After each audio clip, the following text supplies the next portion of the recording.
2022 টেটে 24টি ভুল প্রশ্ন মামলায় কমিটি গঠন হাইকোর্টে। কমিটিতে যাদবপুর প্রেসিডেন্সি বিশ্ববিদ্যালয় পর্ষদের একজন করে প্রতিনিধি থাকতে চলেছে।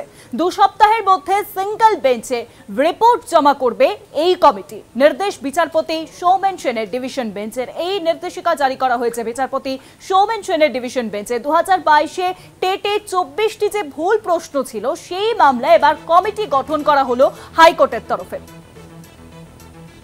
কমিটিতে রয়েছে যাদবপুর বিশ্ববিদ্যালয় প্রেসিডেন্সি বিশ্ববিদ্যালয় পর্ষদের একজন করে প্রতিনিধি।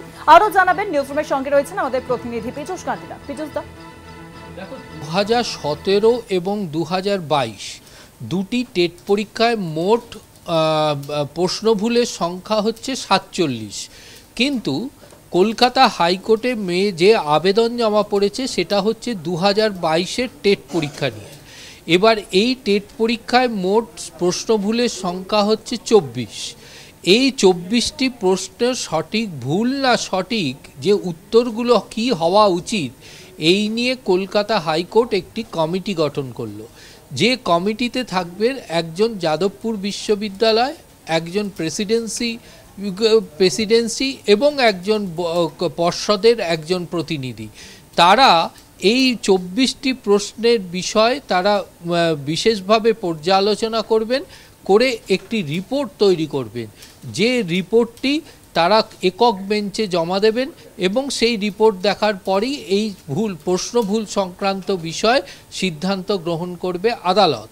এর আগেও এই 2014 টেট পরীক্ষায় যে 6টি প্রশ্নের ভুল, সেই ভুল নিয়েও কিন্তু কলকাতা হাইকোর্ট বিশ্বভারতী বিশ্ববিদ্যালয় এবং যাদবপুরের যে প্রতিনিধিদের নিয়ে একটি কমিটি গঠন করেছিলেন এবং বিশ্বভারতী বিশ্ববিদ্যালয়ের পরীক্ষার তরফ থেকে বলা হয়েছিল যে ওই 6টি প্রশ্ন ভুল রয়েছে। তার প্রেক্ষিতে 6 নম্বর পেয়েছিলেন কলকাতা হাইকোর্টের নির্দেশে বহু পরীক্ষার্থী এবং তারা সেই নম্বর পাওয়ার পর এলিজেবল হয়েছিলেন যে 2014 টেটে।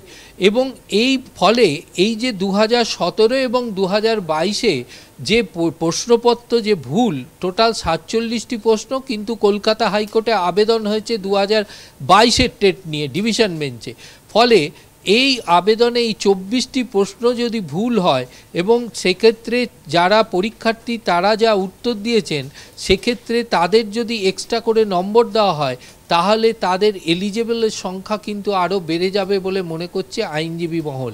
ফলে এই রিপোর্টের ওপরেই নির্ভর করবে ভবিষ্যতে 2022-এর এই প্রশ্ন ভুল সংক্রান্ত বিষয় মামলাটি এবং তারপরেই নির্ধারিত হবে কলকাতা হাইকোর্টে কোন পথে নম্বর দেওয়া হবে, বা যদি প্রশ্নপত্র ভুলের বিষয় যদি সহমত না হয় এই কমিটি, তাহলে সেক্ষেত্রে আদালত পরবর্তী সিদ্ধান্ত কি গ্রহণ করবে। অনেক ধন্যবাদ পীযুষ দা। নিউজরুমের সঙ্গে ছিলেন আমাদের প্রতিনিধি পীযুষ কান্তিরা। 2022-এ টেটে 24টি যে ভুল প্রশ্ন ছিল সেই মামলায় এবার গঠন করা হলো কমিটি।